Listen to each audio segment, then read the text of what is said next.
So good afternoon, everyone, and thank you all for joining us today. I'm here to discuss the updated guidance.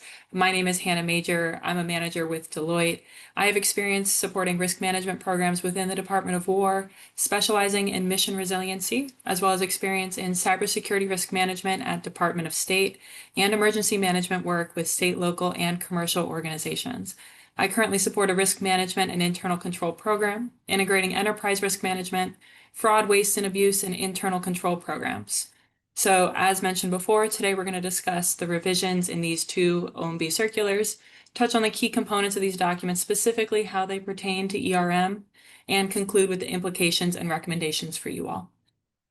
Let's go to the next slide. So as I'm sure you're all tracking, OMB Circular A11 was updated in August 2025, and OMB Circular A123 was recently updated in March 2026. So there's three big changes and updates that we want to highlight, and then we'll unpack it in the later slides. So first, enterprise risk management was realigned under A11 and tied to strategic planning, performance reviews, and resource allocation. So A11 now recommends agencies adopt risk appetite, risk tolerance, a clear governance structure, and cross-cutting portfolio review of risk. Effective enterprise risk management is forward-looking, so balancing those risks and returns to improve mission results is complementary to strategic and performance planning. Agencies are also still encouraged to coordinate ERM within strategic reviews, including developing risk profiles that identify both mission and mission support risks from a portfolio perspective. Second, A123 was updated to emphasize the importance of effective internal controls, remediate and prevent fraud, waste, and abuse, and incorporate risk identification into existing internal control operations. So this pushes agencies to be more proactive and reduce the amount of box checking that typically has been occurring. And so third, A123 no longer serves as the federal government's central ERM policy. It is instead focusing risk management efforts on risk to internal control and sometimes elevating risks that affect the agency as appropriate. So this updated circular sets those minimum internal control requirements, along with recommendations for agencies to incorporate risk management practices, including risk identification, assessment, and response, into their existing operations. It also tightens definitions and reporting flows and emphasizes the use of existing governance bodies and processes to avoid duplication. And it clarifies how to classify deficiencies, execute corrective action plans, and oversee critical internal control processes. So we can go to the next slide here. Thank you. So to dive a little bit deeper there, the March 2026 A123 update included and separated out key ERM components into requirements and recommended leading practices. You'll see a lot of what used to be a requirement now in that recommended leading practices category. So these requirements include clearly defining and developing risk appetite and tolerance levels at the agency level, which are then expected to be operationalized throughout the internal control processes. This complements the new risk appetite and tolerance guidance in both A11 and A123. There is a strong push for assessing fraud, waste, and abuse risks and strengthening internal control efforts that specifically address fraud, waste, and abuse. And then, of course, performance or risk oversight at both the agency and program levels. And so some of those recommended leading practices include integrating risk assessments into the design and implementation of internal controls, overseeing the risk profile, risk assessments, and risk response efforts using our RMC, and implementing data analytics tools and KPIs to track and assess the performance of risk mitigations. So the use of those data analytics tools and KPIs supports trend analysis, performance assessment, and cross-functional collaboration, all of which can enhance an agency's risk prioritization and budget justification processes. So the combination of these leading practices can fundamentally transform how an organization's RMIC program functions by encouraging continuous monitoring and the regular assessment of both risks and the effectiveness of our internal controls and risk mitigations. Additionally, by performing risk monitoring at both the program and agency levels, the odds that a risk can be mitigated prior to that risk rising to the severity level required for it to be considered an agency-wide or enterprise risk is improved. I do also want to call out, though, that OMB A11 has a new, pretty explicit requirement for the annual performance report, or the APR. Every agency must publish in its APR a summary of strategic review findings for each goal or objective. And this includes progress results, likelihood of achievement, and any risks or impediments that would reduce the likelihood of achieving that goal or objective. And so all of this then compounds and makes risk analysis more visible in public reporting. Next slide, please. So let's talk just a little bit about what that means for you all. So the updated A123 circular focuses on integrating enduring practices into operations with the goal of utilizing existing programs and governance structures to avoid duplication. So then this means that the integration of ERM, fraud, waste, and abuse, and internal control programs will be standard across agencies rather than having them be segmented but collaborative programs. Rigorous internal control processes and key enablers are also front and center for this update, as well as the end goal of more transparency and accountability, both within an agency and also externally to the public. And like I mentioned a moment ago, while ERM is listed as a recommendation in the revised A123, it is still a requirement set forth in OMB A11 and should maintain a close connection with strategic planning. Agencies are required to perform mandatory performance reviews that must consider progress, relevant evidence, whether programs, policies, or regulations are contributing as planned, any risks that could reduce the likelihood of achieving their goals, and options to improve performance where risk is highest. And so then when you pair the agency's risk profile with those mandatory performance and strategic reviews, you're provided a portfolio perspective on cross-cutting risks, and that allows the use of that information to then adjust your plans and strategies as needed. And so finally, I do want to just call out a few of those main recommendations for you all to help respond to those changes. We recommend continuing to mature your risk management and internal control processes as you all have been. Operationalizing risk appetite and tolerance and incorporating it into your internal control processes and strategic discussions will help enable continuous monitoring and fortify your decision making.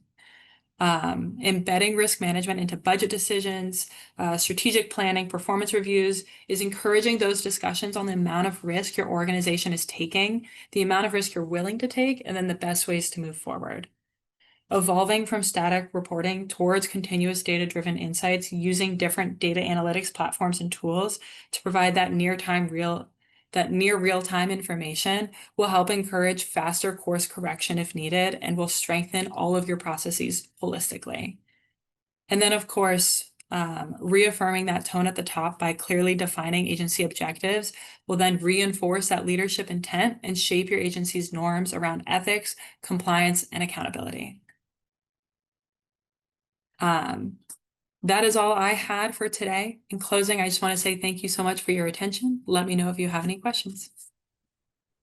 Thank you, Hannah. Before we move on to our panelists, I would like to set the stage for what we're going to cover this afternoon in our panel. This is going to focus on how agencies can better integrate internal systems to improve decision-making, how to strengthen risk management practice, and drive mission outcomes.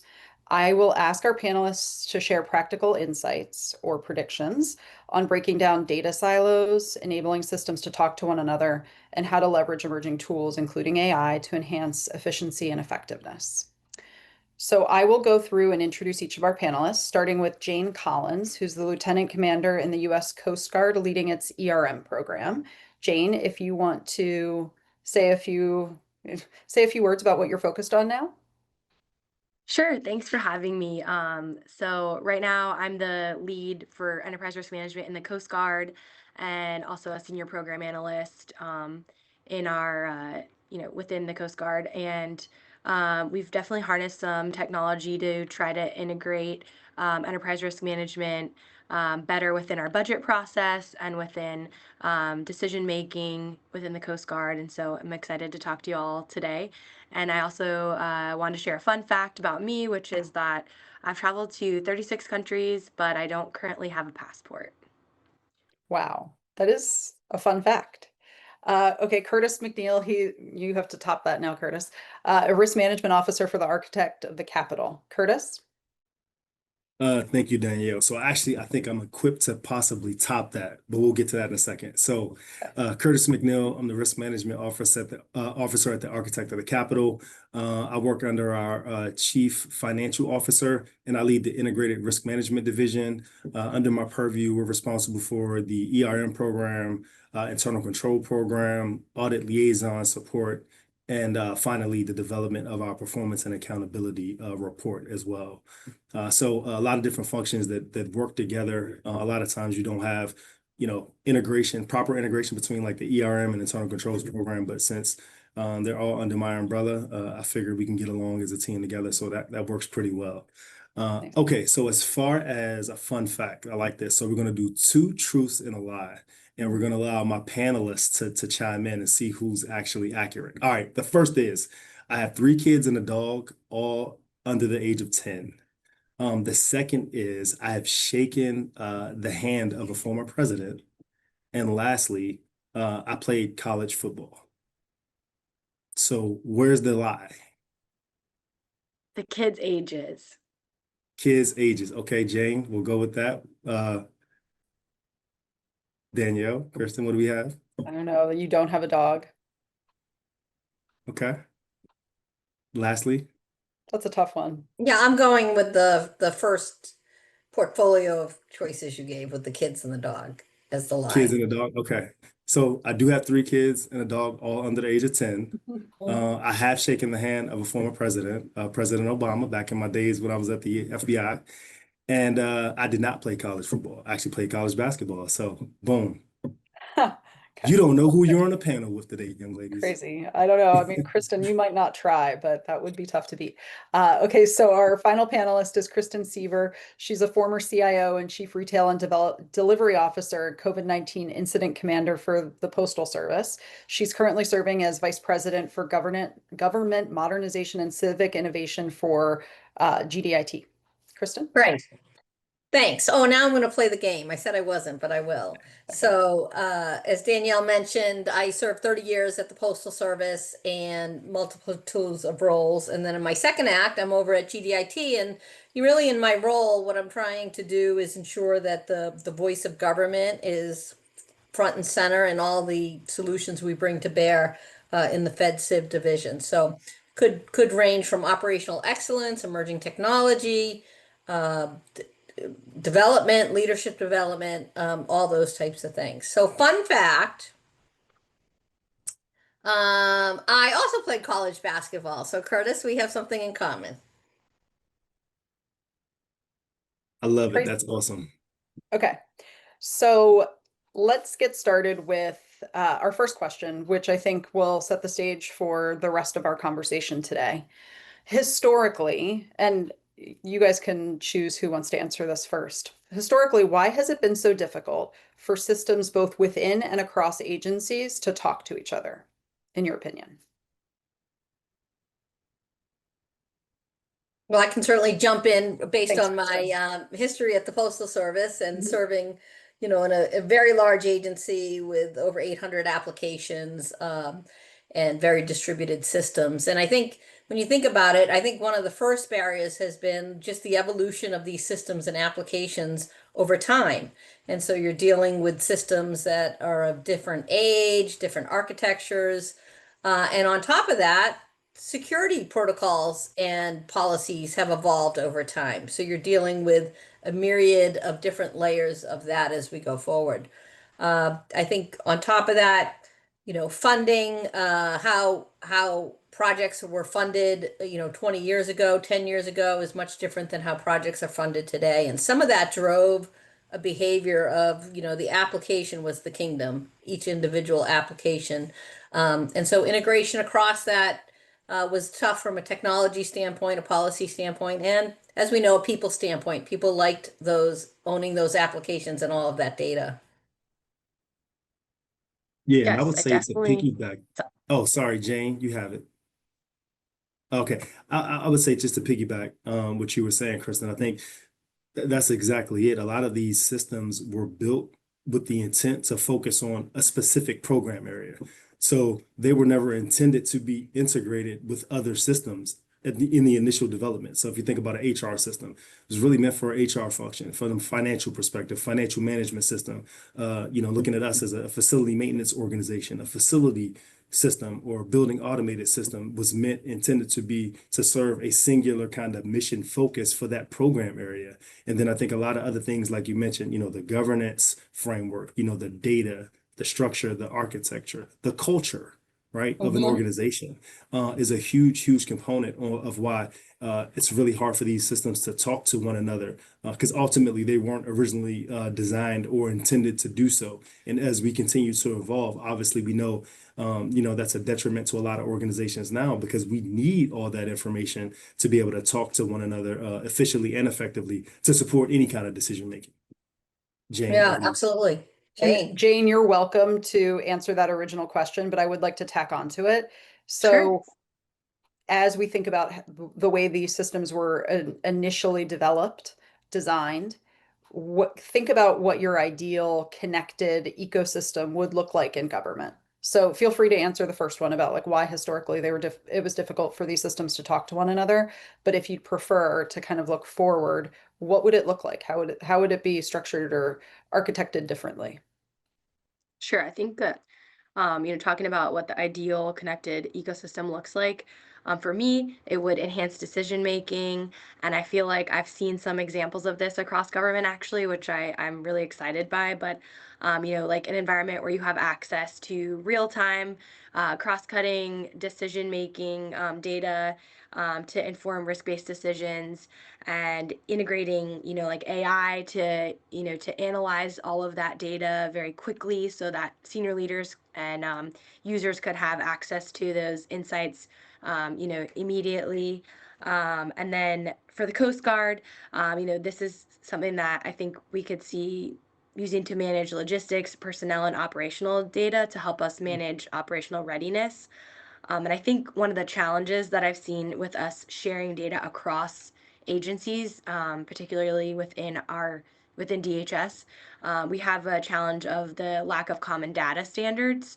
So, like when we're sharing data, we have like different definitions and we structure the data in different ways. And so this makes it really challenging for us to aggregate and analyze it from various sources. I know. I'm sorry. And I know that Kristen and Curtis, you probably want to jump in on that, but I want to pull the thread about the data being heterogeneous and what the implications of creating some sort of government-wide data standard might be. Because, we started this talking about being able to share data across agencies. But if individual agencies create these data standards in further silos, that creates challenges irrespective of how you're using AI to pull that together. AI is not a miracle worker, right? Yeah, I think, what's interesting is I totally agree with everything you both said. Um, the concept of data as an enterprise asset is easy to say and hard to do. And so, but one of the things I see changing is the desire to leverage AI just across mission sets is almost forcing that issue, giving it a renaissance that you really do need to treat data as a corporate asset, because if the data is not ready, consuming it through your AI, your mission AI is going to produce a bad output. So it seems like that's motivating agencies even more to really get serious about their data governance, which I'm pretty excited about, which will then also support, the use of interagency data and collaboration. And then lastly, just Jane, I want to hammer home the first point you made was about, in the end, like if this is enabling leadership and people who affect the mission to make better decisions faster and see risks faster, that kind of also becomes a motivation for people to buy in. Curtis, I'm doing a behind the back pass over to you. Look at you. That pass has been caught and the layup is in the basket. I appreciate that. Yeah, I think a great starting point, honestly, for all organizations is to really have a centralized belly button point of contact for a data and business development kind of shop within the organization, right? So they're in charge of, the data governance standards. They're in charge of, just governance overall.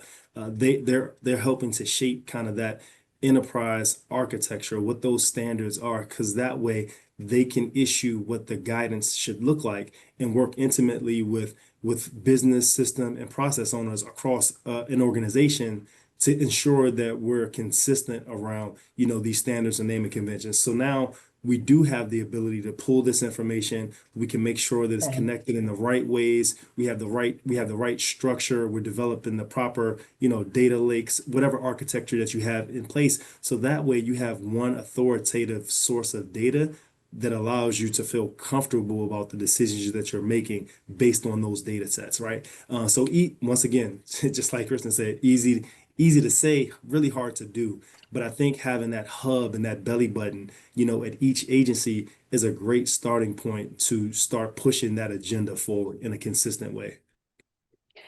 All of the executive orders that have come out over the last, 15, 18 months, I think that's kind of an underlying theme, right? Is that without the data standardization, some of what, agencies are being asked to do and to accomplish isn't really achievable. So maybe Right. someone can draft the next EO to underpin the others. Okay, so I know we talked about data being a barrier when trying to integrate systems, but what other barriers exist? I'm thinking along the lines of, the size of an organization. I serve the Department of Veterans Affairs. So for them to integrate systems, it's very tricky. They have the health administration, the benefits administration, their back office functions. What else, and what you've seen from Postal, the Architect of the Capitol, Coast Guard, anywhere within the Department of War. Just I'm interested in your perspectives of the other barriers that are standing in the way. Something I that think I've one, seen. oh, go ahead, please, Jane. Yeah, please. Oh, okay. Thank you. Something I've seen, like in the Coast Guard, we have a lot of operators and field users. Mhm. And so some of the legacy systems can act as an anchor for modernizing. So we have, so many people inputting information into our systems. And so then it requires, like a really robust, like overhaul and like training system. And so basically some of those like legacy systems can sometimes serve as a barrier for us modernizing and adopting a new system. Because of change management issues, or I guess Yes. organizational change management. Okay. Yeah. Yes, and then transferring all of our data over to a new system because for us, we operate where we need to be able to look at records and files Mhm. in real time. And so, like, making those changes while we're in this operational capacity is really challenging for us. So we have to do Yeah. it incrementally. Understood. Yeah, and I think on that, I think, depending on the size of the agency, and I think about the Postal Service, and you're looking to work on and Danielle, I know you're familiar with this, but you're looking to kind of focus on one application or even a business area, and then you realize that this integrates with 40 or 50 other applications, and they're all in different states of legacy modernization, and sometimes they're not readily set up to handle the modern interfaces that you need to be sharing this data. And then that turns into, okay, well, how much would it cost? What's our strategy on just getting those legacy systems able to talk to the modern systems? And then you And get who's going to pay for it? then you get into a whole nother round of, well, who's going to pay for that? And that's where some of your strategic planning and governance comes into play, as far as, is it, do you have a policy where it's going to be the host application, paying for that, or is it going to be each of the individual applications as part of their ongoing O&M and mini modernization that they need to ready these applications for those modern interfaces? I know that's a real discussion point amongst many large agencies, and I think they're all at different levels of maturity along that scale. Yeah. Yeah, and I would just Chris, say first, I failed to say the views expressed today are mine and mine alone. I am not Yeah. representing my agency in this conversation, so I just want to clarify that. My apologies for not doing it sooner. But pulling on some of the threads that you just mentioned, Kristen, I think one of the huge barriers is just not having a comprehensive, overarching, data and system strategy for the organization, right? Getting back to the whole culture piece. So those things can be at odds when you talk about doing things like having, just system ownership, right? Like who's the system owner, who Mhm. owns the data. Some of us like to collaborate and play nice in the sandbox and share that information, but some people don't necessarily like to do that, right? So understanding, what's the overarching goal for the organization, right? Do we want to be able to leverage the data across the enterprise to inform decision making? And if we do, then we have to be able to work together in those particular silos to say, hey, you know what, this information, this data set, can be leveraged to support those integrations as well. And then identifying authoritative sources of data. That's can Mhm. be tricky as well, especially with legacy systems, right? Because with legacy systems, when funding runs out, people start to do things behind the scenes to cover the gaps that don't, the functionality just isn't there in some of those systems. So when you have those situations, it's really hard to have an authoritative source of data. And then, data quality, data security concerns, all of the above kind of come into place. So I think those are some of the biggest barriers as well. Imagine that funding was flowing and contract to actions were also flowing.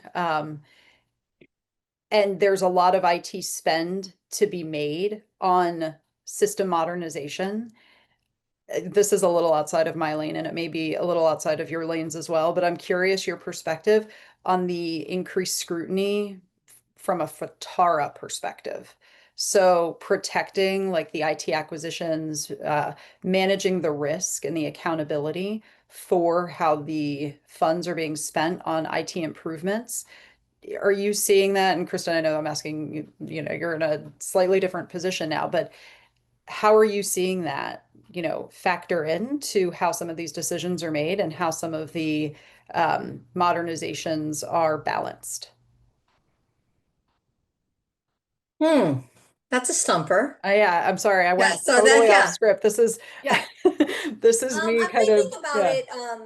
I guess what I'm seeing is a lot of uh there's a lot more coming out that's requiring or at least talking about the sharing of data interagency or within a large agency. And so, you have a lot of consolidations and consolidatees going on. And so it's forcing the issue of some of that. I'm not sure I'm answering your question, but from what we're seeing on the horizon, and then again, the appetite to consume AI and leverage AI is bringing data governance, quality, security even more front and center in what I'm seeing. Yeah, and I know my question was a little bit of a winding road, but I just see the future of how some of these decisions are made and the availability of the AI platforms to all of the agencies now, right? And the things that can be done with AI with the legacy systems, more modern Mhm. systems. How do you balance that and make the investments and like, Yeah, who's driving the decisions, right? Because I think that folks can agree that in order to be more efficient and be more better stewards of taxpayer funds, that there's ways that the government can kind of improve how data is shared, how it's managed, how the programs are um, governed. But yeah. Something yeah, that and we I think. have, oh, sorry. Oh, go ahead, Jane. No, please feel free to finish. No, no, no, no, that's okay. I was just going to say something that we've implemented in the Coast Guard is like we have these like strategic councils, and one of them is related to technology implementation. And so, what it's really it's been a unique way for us to approach um, the technology that we're investing in, and we've done it from a way where we have like outcome councils that are determining what our objectives will be for the organization, and then we have the enabling councils who are then taking those objectives and determining where the investments will be made in a variety of ways, but one of them is technology. And so that's just like one of the strategic ways that the Coast Guard has approached it. Yeah, that's Yeah, good. that's good. I mean, that's a good segue too, and the impact of culture and how important culture is. So it sounds like Jane, the Coast Guard has like a pretty embracing culture of, how to, proceed down this path of, data standardization, modernization, and I assume AI is kind of in the backdrop there. Kristen, Curtis, how are you seeing the culture either, standing up the silos or breaking them down? Not to put you on the spot on behalf of the architect of the Capitol there, Curtis, but It's okay because I'm speaking on behalf of myself and okay, not the great. architect of the house, so it's okay. Okay.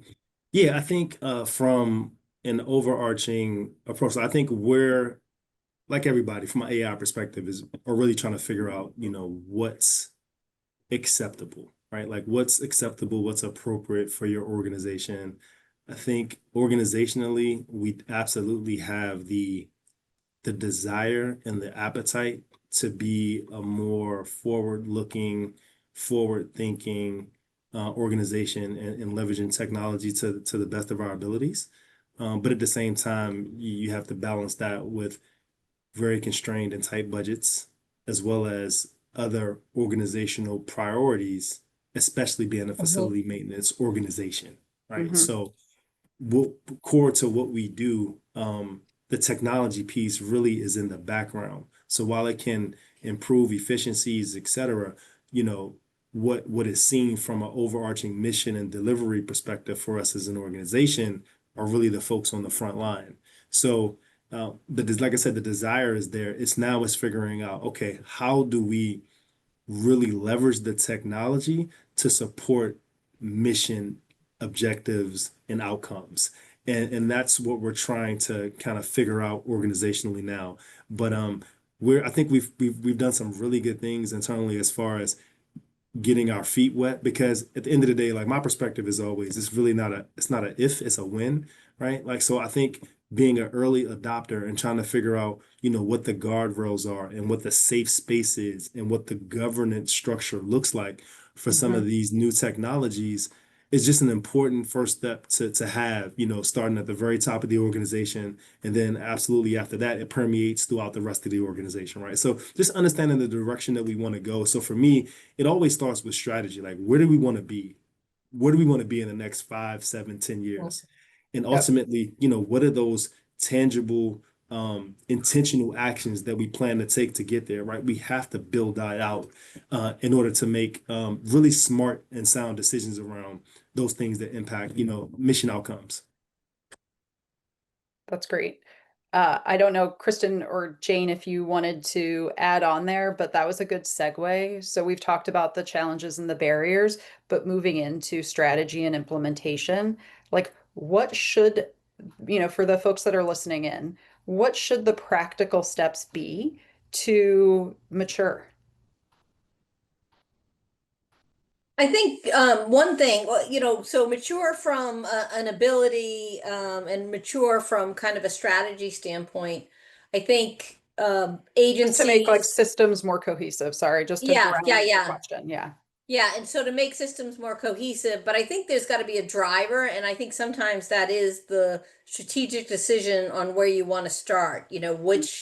Which programs or applications or business problem sets are you really going to focus on, and that kind of defines your field of vision of the systems that you've got to focus on, and then starting there and being able to move out on that, and then taking those lessons learned because there is a lot of cultural barriers, as you move through a big organization from Mhm. program managers to compliance fear, you know, there's real people really fear, not being compliant. And so all of a sudden we're going towards more of this dynamic risk posture, and that's a little foreign to folks. So I think making sure people understand where we're going to focus, how we're going to get there, why it's important, and how the new guardrails are in place and the data will be protected. So it's okay. It's okay to let it go. Yeah, I Something would that I've say seen like us the do. Oh, most, sorry. oh, sorry. We got to get better with our cues as a team. We're getting there, people. Yeah, yeah. Work with us. We're We're gonna getting do a there. little passing. Exactly. So I would say just excuse me, from a practical starting point is really having like a systems inventory and like a data map. So first thing you want to do is just have an inventory of all your systems. Then from there, you want to know who owns said systems, right? And then what are the data elements that exist within each of these systems? And then you can figure out what systems are already talking to one another, right? Mhm. So that's kind of like an initial first step of just kind of cataloging like the current environment, what currently exists. So from there, once you have that system inventory and that data map, now you can make really strategic and intentional decisions around where do I start? I want to start with something that's obviously going to be something that has a high pain and low complexity to implement, right? So that's your low hanging Yeah. fruit, right? So you're helping to solve problems, but it's not costing you a lot from a complexity, hopefully from a financial perspective, right? And you can really tackle those, and those really snowball into building up the momentum you need to tackle those larger, more complex issues that are organizationally wide. Sorry, Jane, over to you with the pass. No, I love what you said. I was going to really just, focus on that starting small, showing value, and like building momentum with quick wins. That's something I think we've really focused on a lot in our organization. From my perspective, we've really focused on just like capturing those low hanging fruits and like tackling them and gaining that momentum. That's something I personally think is a good way for agencies to go if they want to make them more cohesive and like take a practical step. Can I ask a follow-up though? So as risk management professionals, I understand the desire to go after the low-hanging fruit, certainly, right? It's nice to like check things off the list. But in terms of a risk-based approach, Right. how do you prioritize something, how do you go after those first when you know that there's something that represents a greater risk to mission or to program objectives? Um, what kind of conversations happen when you pick something that's, faster, quicker, easier because you want to show progress? I think for when I was thinking about our start small like initiatives that we've kind of tackled recently in our organization, what I've seen is that we have used those like outcome councils to identify what the strategic objectives are for the organization Mhm. on a broad scale, and then once we have those objectives, we've kind of like outlined what types of low hanging fruit exist. So it really tackles like where we have a low appetite for risk. Um, but it's, like start small initiatives within where we have like a low appetite for risk. So Mm. um, I think we could do both, like Yeah. achieve the objectives of the organization, like where we don't have a lot of risk appetite, but then also start small and like get some quick momentum. Yeah, even And within that portfolio of high risk elements. And I think, Okay. Mhm. and I was leaning towards where you were going, Danielle, too, because, depending on what you've got going on, you may have to prioritize a high risk, high probability type item that's going on. But again, I think, to Jane's point, understanding how you're going to start and then scale, in that area is important. So for people to be thinking about starting, proving, scaling, so you get that comprehensive solution. Yeah. Curtis, yeah, any thoughts?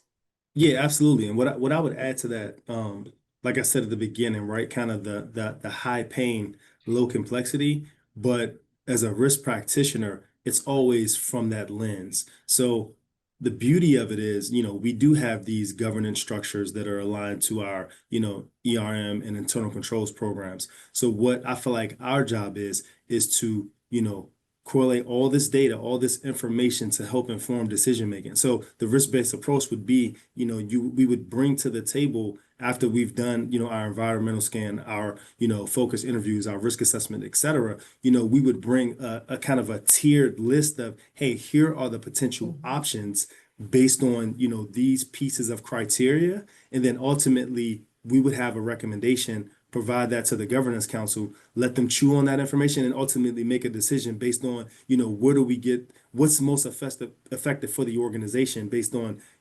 mission, risk, issues we're able to resolve, et cetera. And then they can make that informed decision. So that way, you have the top down support. Now that collectively they've made a decision, you should be able to roll out and get all the support you need to execute successfully at that point.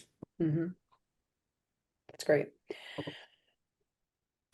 This next question that I'm going to ask I can see it carrying us through into use cases, and that's okay. I from the perspective of implementation, I'm curious, what you guys have seen at your agencies or with your clients, Kristen. What technologies are most compatible for improving system connectivity in government? Like, what are you seeing that's happened, and where are you seeing this in the future? So this is a little bit of a prediction.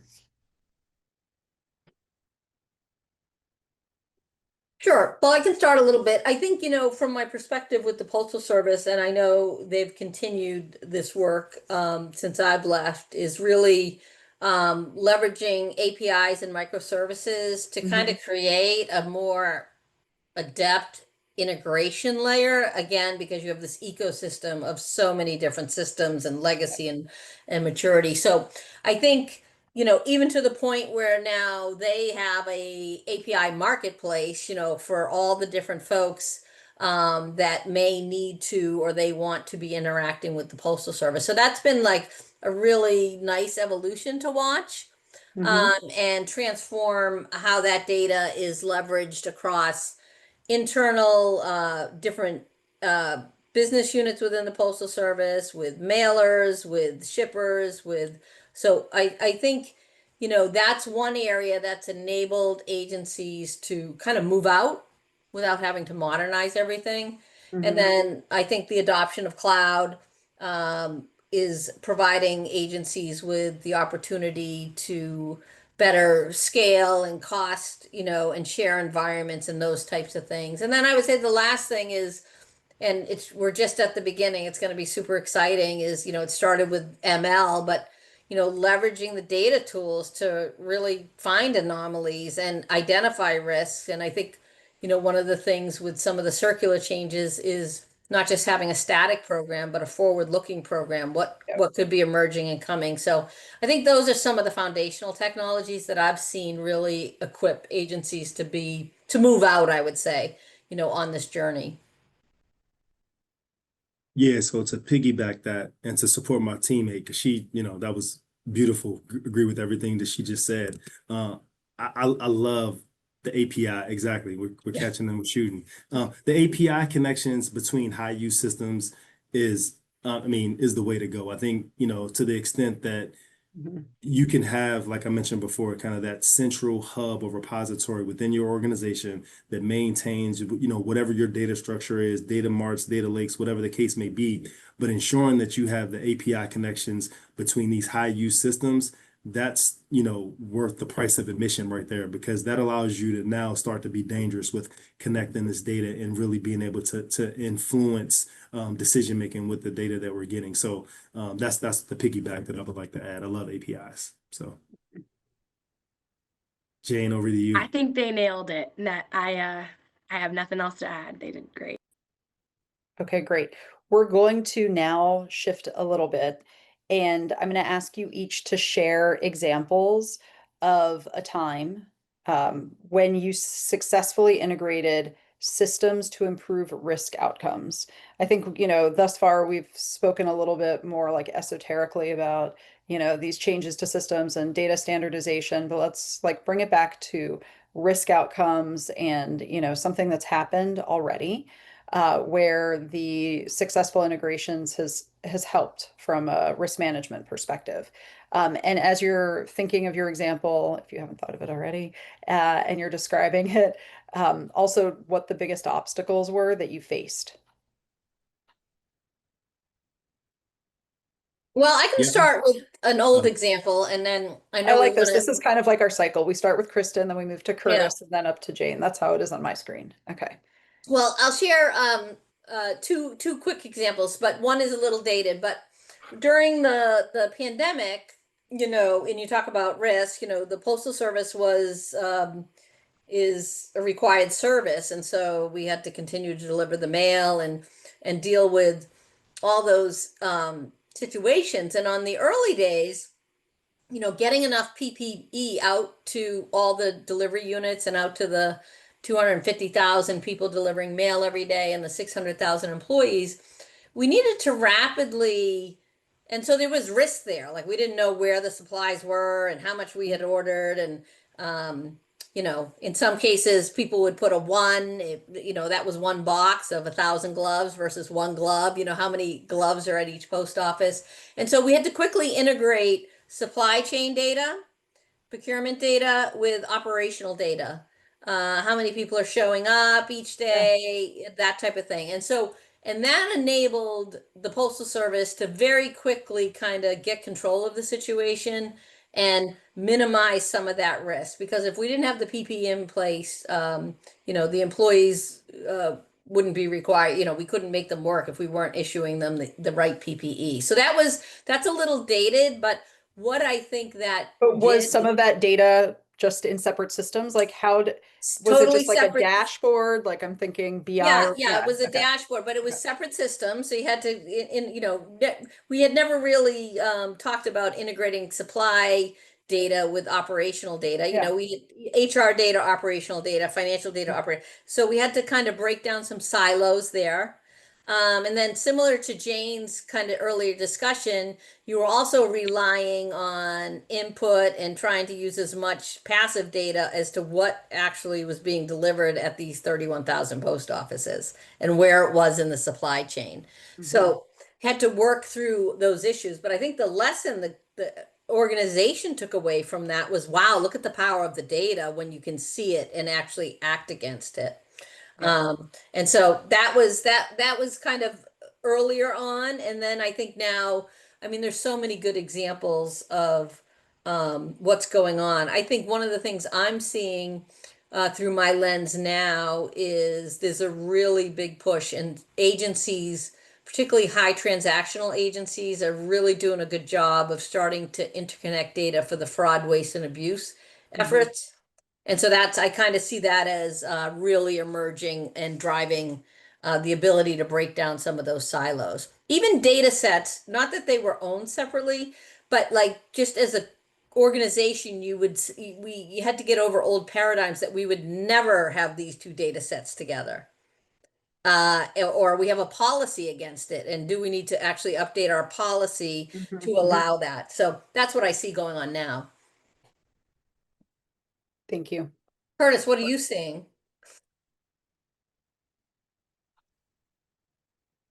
Yeah, I'm thinking of the right way to share. So it's a little difficult because I don't want to be specific around, system and or data. But what I will say is that a couple of things that we're currently trying to do. We're trying to, obviously we're a facility maintenance organization. One of the biggest risks that we face in our organization is our deferred maintenance and capital renewal backlog, right? Mm. A bunch of aging, equipment, aging infrastructure that we need to make sure that we ultimately have the responsibility for maintaining to ensure Congress can continue to operate, on a daily basis. Trying to effectively capture all of the data that goes into the management of these facilities is a huge challenge that we accept, that we're trying to really tap into this data to inform how we go about, handling maintenance in a particular area, how we go about, maybe larger design projects for a particular area of need or infrastructure issue, et cetera, right? So we're trying to be better as an agency around that entire process. So I think that's a really cool initiative. I don't want to get too much into the details on that, so I apologize to the viewers for that part. And then the next initiative that we're working on specifically within my team, to something that you mentioned, Kristen, is really around reviewing the purchase card data from an internal controls perspective. How can we more effectively view and look at all purchase card transactions, not just looking at the population and selecting a sample? With these tools and technologies, the data is available. How do we take all that data and have more of a continuous monitoring posture so that way we're identifying anomalies and we can go to purchase card holders based on anomalies that, may not be policy compliant or split purchase issues, whatever the case may be, right? We all know kind of the purchase card landscape. So we're trying to be, more tech savvy, more automation, more continuous monitoring posture in that space. So those are some of the things that we're working on currently that I'm really excited about, but definitely more to come. And I'm just going to interject before we pass it over to you, Jane, not just from a P card perspective, but for any of the payment types and how those payments are made. Once that data starts to be collected and is viewable, analyzable, in big swaths of data, you can start to detect, to your point earlier, Kristen, fraud patterns, right? In a way that you have historically not been able to. And you can detect them, but later you can prevent them. Yeah. And I think just one thing on that, because it's such a good, and then I know we're gonna go back to Jane, is sometimes it's not necessarily an anomaly, but there could be an operational efficiency, or you Yeah. could lower your risk. If people aren't using the card, they don't have a need for the card, then you could refine who you're issuing cards to, or the spending limit, those types of things. So it also, you generally get efficiency gains too that you can harness. Yes. Completely agree. I'm officially passing to you now, Jane. Thank you. I have the basketball. So I wanted to share about something that we've done to integrate a couple of our systems to improve outcomes. And the biggest one that comes to mind is in 2024 we integrated our risk register data into our resource proposal process. So now our ERM team actually runs the resource proposal and like budget process, request system in coordination with our CPA office, our accounting office. And so we integrate all of the risk register data into that request. So when users put in a request, they're required to link it to a risk from the risk register. And the reason that we found this to be effective and like delivering value to us is that the users have to have an approved risk from the risk register linked to why they're submitting a resource request. And then in many cases we have a requirement for when a risk response plan is also required. And so they've had all the stakeholders come together and discuss all of the different options for addressing this risk, whether it be like a resource neutral action, or if there's like a scalable option. And so like all of this data is like automatically brought over into the narrative form of our resource proposal. And so the folks that are making those resourcing decisions, they're able to see all of that information, and it helps guide their prioritization of requests that come through the budgeting process. That's great. I think you all have answered in those stories, how the, successful integration, enhanced decision making. What we didn't cover specifically is how things like efficiency or cost savings or reduced risk exposure, how they may have been measured. And, if you have examples of, how to bake in the ability to measure something like that as, listeners are planning systems integration. I know, as a contractor, we get asked all the time how we can measure, the value that we're bringing if, this is something that we're supporting. And sometimes it can be challenging. Data, once again. Yeah.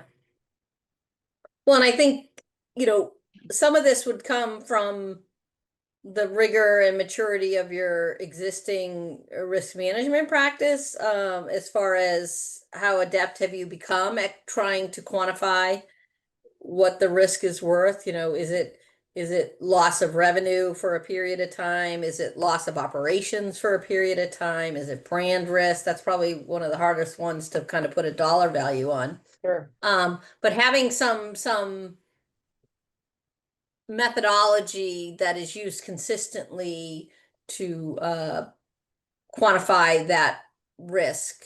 I think if you have that already, and then when you mitigate the risk, I think there's more buy-in that that's an actual, that was a good thing versus when you're trying to quantify it as you're mitigating it, if that makes any kind of sense. If people are used to looking at risks on the books, and Yeah. then you're able to say, we just took, that $10 million risk we've been looking at and accepting and tolerating for the last, X number of years has now been pulled off and mitigated. I think leadership at least can kind of get their head around that. Nobody likes to put the money up front though, as we know. It's tough. It's tough. Finances are tough and there's lots of things to be done.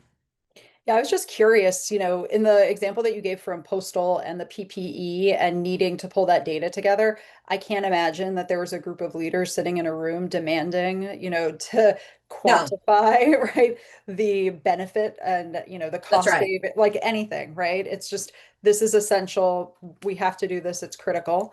But for something that's less, life or death, right? Yeah, right.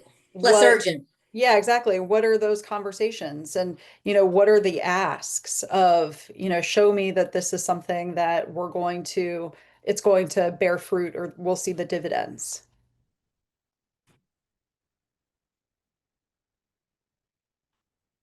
Curtis, I don't know. I know that you're a little like you're talking loosely Um, around your example, but, does that come up?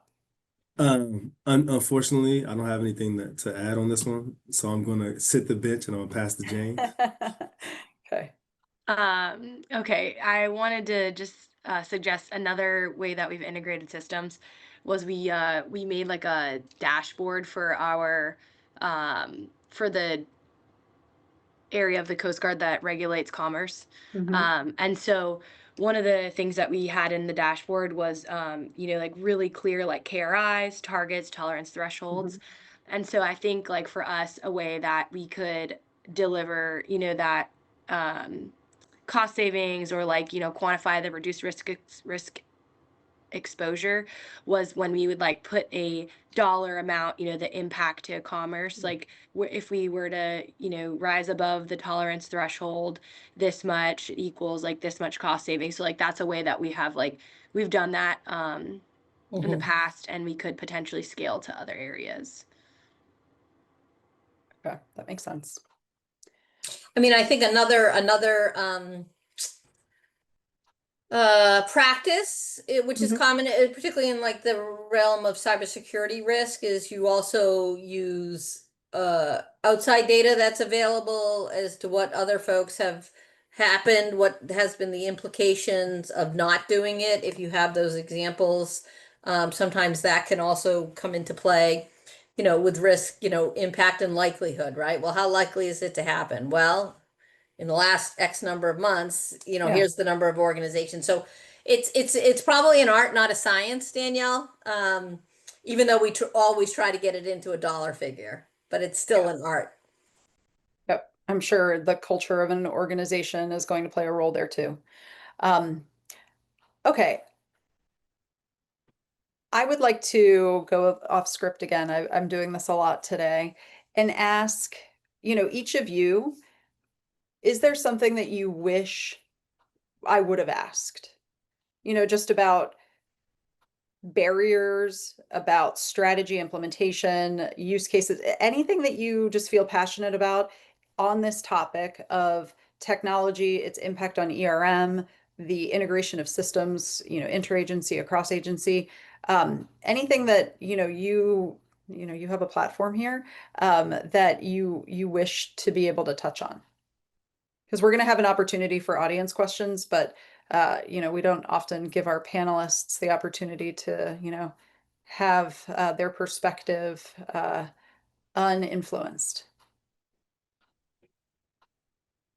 Jane, do you want to start? So, okay, yeah, go Jane. Oh, Yeah, well, let's keep our order. Oh, I'm sure. sorry, Yeah. Jane, So you were jumping in, Jane. Go ahead. No, I actually was gonna say, I think we've talked about like a wide variety of things today. I feel like satisfied, and maybe the Okay. other speakers will bring something up that I haven't thought of, but I have more. I'm kind of doing an audible here. We have more questions, don't worry. Yeah, I Feel was like gonna. I'm in the exam room here. Yeah, listen, put us through the burner. I like it. So I would say, I guess I would like to get the thoughts and perspectives of the panelists on the AI technology, right? For Yeah. systems that are already in place and these different you know systems and vendors and turning on AI technology within a platform that you already have that you may not even know is there, especially in the federal space with us. I know all of our systems have to be FedRAMP certified before we're playing. Mm. That's generally how we operate. But I guess what are other people doing as far as monitoring vendor management of just turning on AI functionality in these tools? a lot of our systems are like we are managing them internally, truthfully. At this point, we're kind of like Mhm. SharePoint based Air and gap. like Power Apps that we're managing internally. Um, some of the other ones that I don't necessarily have like ownership of. Sorry, are you able to hear me? Yeah. Yes. Okay. Yes. Yeah, some of them that I don't necessarily have like ownership of, and so I can't speak to those. I'm sure they have like the ability for the vendor to turn that on, like you're discussing, but a lot of ours are like more internally managed, so it's more of something that like we wish we could do, but we have like that budget constraint. So that's what I would say from my perspective in our organization. From my perspective, what I'm seeing is the agencies or the enterprise, even in terms of the private sector, is bumping that up against their own AI risk framework and toggling on and off feature sets, on these platforms. So the platform may have AI or agentic AI capabilities in it, but the company or the agency has not enabled that yet. Now, I worry and wonder about eventually it'll be so embedded, will you have that level of control? And then if I could just Or will bounce you back, even know? will you even know? Like I know. I feel we're like I'm all in an echo chamber sometimes where it's out there. Like the cloud service providers, to your point, Kristen, it's like those tools are out there. The agencies have the ability to use them. So I just assume that they are being used, right? absolutely, Yeah. yeah, right. And then Danielle, back to your first question, though, one of the things I hear, and I think we all feel it too, is there's lots of good efforts going on here, but I feel like there's a pain point in like how can we as individual agencies and as a collective industry just help each other scale faster, like scale faster. Hmm. I think there's still so much frontier of scaling that has to be done. And I think people are getting frustrated with that given the pace at which AI is now becoming consumable. Yeah. Yeah. I mean, I know no one asked for my perspective, but I'm happy to share that, I see the AI platforms, the CSPs, and the availability of so many tools. Um, and I think it's easy to kind of fall into the trap of, thinking that something needs to be built on a certain platform or using a certain tool. But I think there's a dilution, or there will be a dilution. Maybe there isn't yet, where it won't matter because they Mhm. all are able to do, they're all going to be able to do the same thing. So the real difference is going to be, like going back to the beginning of this panel, the data and how good, the source is for what AI has to work with. Yeah, absolutely. Okay, so before we move into audience questions, I am curious, your perspectives on how agencies can future-proof their systems so that they can remain adaptable as the technology continues to evolve.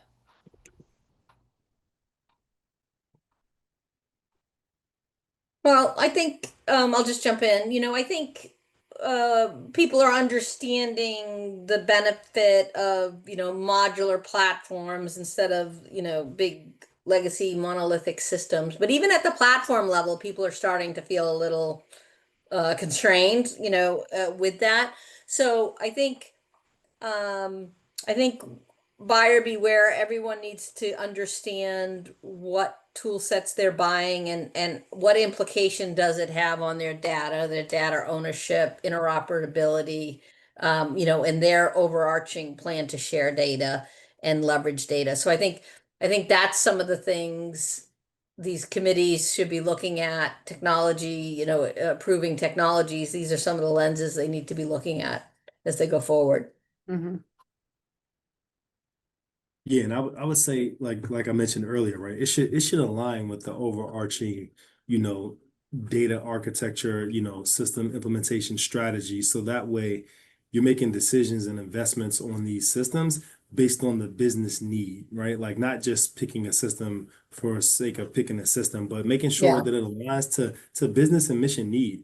And then understand who else within the organization may be able to, tap into that system implementation, right? Just because it's being procured by one potential particular group doesn't mean it can't be leveraged or be influenced by, other parts of the organization. So really taking that holistic enterprise approach to the procurement process and understand what you truly need from the system based on your business need, and then understanding what that looks like I said, from a technology standpoint. I mean, 1, 2, 3, 4, 5 years down the line with the rate of change of technology. So it has to be, what you need now, but also what you may need as your business model or your mission, that's or right. how you execute your mission changes, over time. All those things I think have to go into consideration as you raise those investment decisions to your respective, governance structures. Mhm. Yes, I agree. I think, building in that commitment to, revisiting and, reflecting on if this is the right system and adapting the system to your mission needs, and to the technology ecosystem, needs to be part of the strategy. And not to get too meta, but I imagine that along the way, we're using AI to help further enhance that strategy, right? For how to use Probably. AI, right? You Yeah. should. Yeah. Absolutely. Mhm. Yeah, and I Okay. think understanding also that, just like with security, we learned, as a industry that it is going to continue to evolve. And I think your whole data strategy now has to continue to evolve, and your architecture that supports both of those things Oh, has to yeah. continuously evolve and be updated. Yeah, for sure. Yeah, right. Like not even thinking through. I mean, sorry, I don't mean to take us on a tangent because we do have a couple of audience questions to answer, but the cost, right? And the Oh, tokens yeah. and like how that gets managed for, folks in government and, how many licenses get distributed, who has access, who doesn't. From a risk management internal controls perspective, we kind of started with a lot of our clients on this AI journey thinking about the responsible use of AI. That's right. But if it's being throttled internally, you know, everyone has it on their phone, right? Like, how is it being, you don't even know how it may be used on the side that's influencing how, mission is achieved and objectives are achieved internal to the government. Well, you bring up a good point. I think,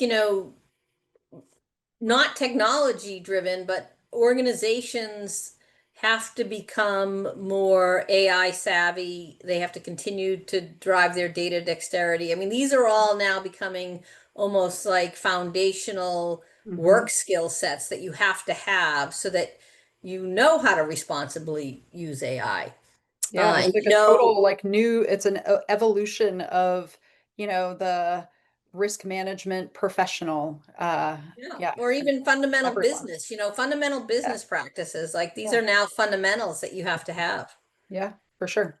But I think one of the things I think that's scary for me at times is because there's so many unknowns associated with the technology. In certain instances, and honestly, may be cost prohibitive to implement some of the AI solutions just because you can't fund them sustainably over Right. time. when you start talking about licenses and cost and, how you develop, all these LLMs and stuff like that, right? So it's like you got to really understand and have a good handle because these costs can increase exponentially, like pretty fast. So that's something else that just it gets Definitely. concerning at times. My husband, he does this, he's a consultant and he works with commercial companies. I told him to just put a pin on ESG down the line. Like you start hearing things now about,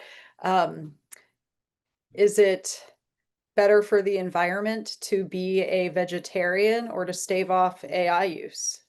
Mhm. Like the environmental impact of using AI Right. to the scale that we're using it. Yeah. And we're just at the beginning. Okay, audience questions.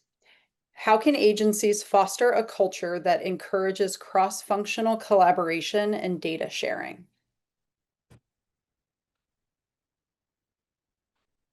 Tone at the top, right? So it really has to be top down driven in order for it to be effective, in order for it to be sustainable, and in order for, to have the buy-in for that collaboration, across the different business units within the organization. Honestly, without that type of structure, without that kind of buy-in, without that kind of direction from the top down, you're honestly going to fight an uphill battle. I don't Yeah. care who you are. I don't care what the situation is, because inevitably you're going to run into hurdles.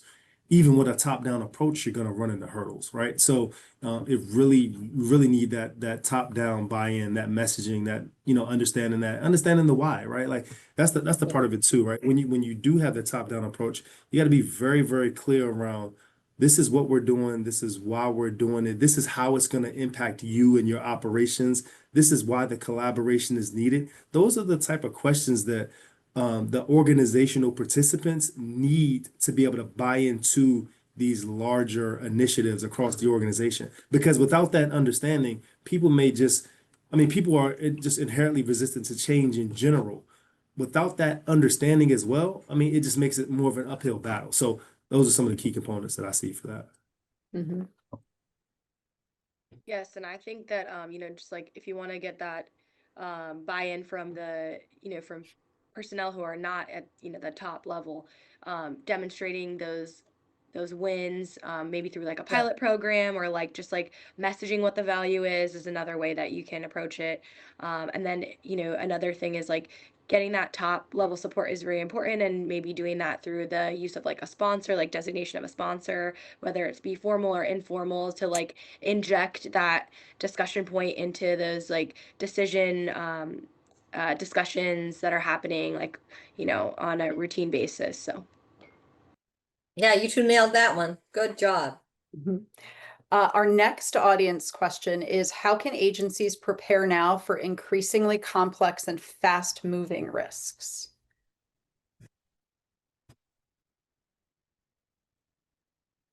I think, you just have to start. I mean, if you think about it, it's like I'm going to date myself here, like the Star Wars movies where the stars are coming at you, and as they go faster and faster, that's really what we got going on here. So if you don't start and you don't get your data governance in order and you don't, you get your leadership direction in order and do a proof of concept and get started, it's just going to get faster and faster. So I would say get started and then really have an acceleration plan as part of your roadmap Mhm. and be able to, you're gonna be able to actually get the buy-in for that acceleration plan and move out. And when we met last week, Kristen, and we talked about this briefly, it was, you know, how realistic or even feasible would it be to get started on some of that data standardization and cleanup before, a big overhaul were to, be underway. And I think that's going to vary agency by agency, group by Mhm. group, but to the extent that that's, a step that could be taken, it's not time that would be, wasted. Right. And I think that's where, sometimes starting later is an advantage in that I think some of the tool sets that have been Yeah. put out for that use, we were discussing that, Danielle, are available that weren't maybe back when we were implementing SOX in the Postal Service. God, no. Curtis, did you have something that you wanted to add on increasingly complex and fast-moving risks and how to prepare?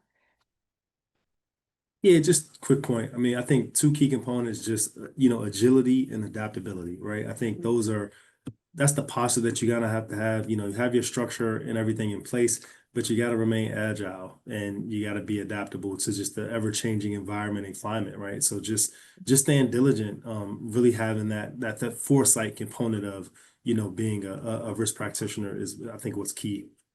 Yep.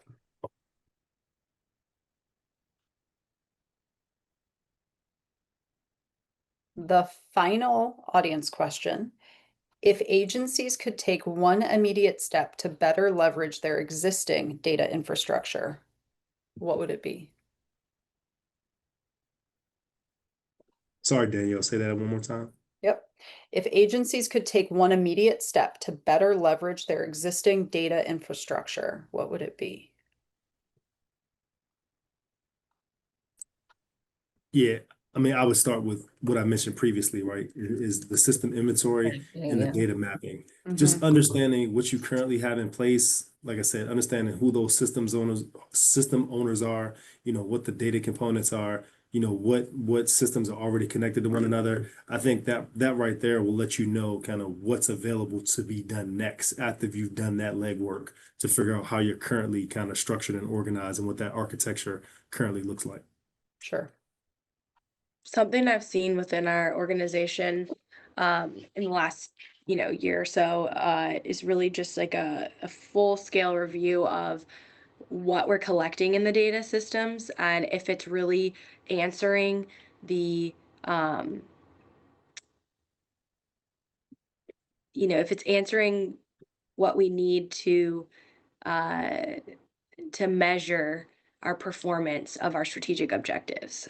So kind of like combing through what we're collecting and determining if it really is linking to what we're trying to measure. So I think that's like something that could be done as a first step.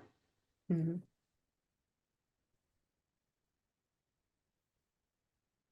Kristen, Sorry, anything to add? sorry, my computer hasn't been plugged in, and I think my battery's going to die, so I'm distracted. Oh, okay. Um, All right. I think depending on where you are in your journey, if you have a good sense of your data, do you have a good sense of the value of each of those data sets individually and then collectively? Um, and I do think, picking a problem area to kind of focus on and start stringing your data together in that area so you get a sense of how much work you actually have to do. Yeah. That makes sense. I'm going to offer some closing remarks. Is there anything else, Kristen, Curtis, Jane, that you would like to close with? Then I'll go through a recap and then I'll hand it over to Anthony, who can set up a poll. Great. I'm great. This was excellent. Thank you. Thank you. Thank you to everyone for joining today. And a big thank you, Kristen, Curtis, Jane. Your insights and experiences are what make a session like this possible. So the big takeaways from today, there was the presentation on the circulars. We heard from Hannah. She gave the overview of the key policy updates on A11 and A123, realigning ERM to A11, focusing on forward-looking planning and tying it to strategic planning, performance reviews, and resource allocations. These updates will ask ERM programs and practitioners to integrate risk management into daily operations. Next, we dove into our panel discussion.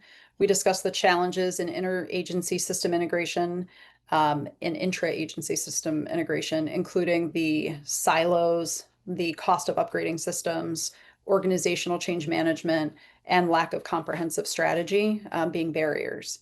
Jane, you spoke on that the ideal ecosystem would provide real-time cross-cutting data, enabling fast AI-driven decision-making. Kristen reminded us that data needs to be treated as an enterprise asset, which I think was a great point. And Curtis said that this requires central governance with agencies managing the naming conventions and architecture, essentially creating a belly button point of contact for consistency. In our steps to creating this cohesive environment, You all provided key steps to creating it, which were inventory and mapping, which Curtis, you just touched on again, creating the comprehensive map of all systems, their owners, the data interdependencies, the strategic drivers, identifying the specific mission driver to define the focus of modernization, and starting small with low-hanging fruit, using a risk-based approach where you can to build that momentum through quick wins, and ensuring clear communication on the how and why of changes to ensure adoption. I want to thank you all again for joining today's event, and I'm going to pass it over to Anthony, and he can begin the poll. Good afternoon, everyone. Thank you so much again for attending our session today. Thank you, Jane, Kristen, and Curtis for being such excellent panelists, and thank you, Danielle, for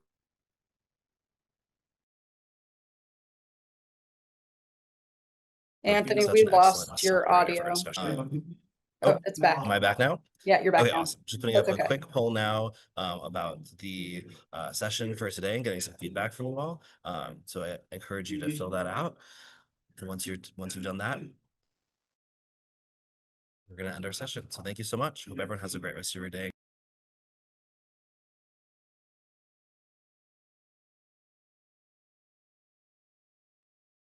Thanks again, Kristen, Curtis, Jane. It was a pleasure. Yeah, Yeah, excellent. enjoyed it. Thank you, Danielle, and everybody. Nice meeting everyone. Nice meeting you too. Take Absolutely. care. Thanks. Have a Nice good to one. meet you.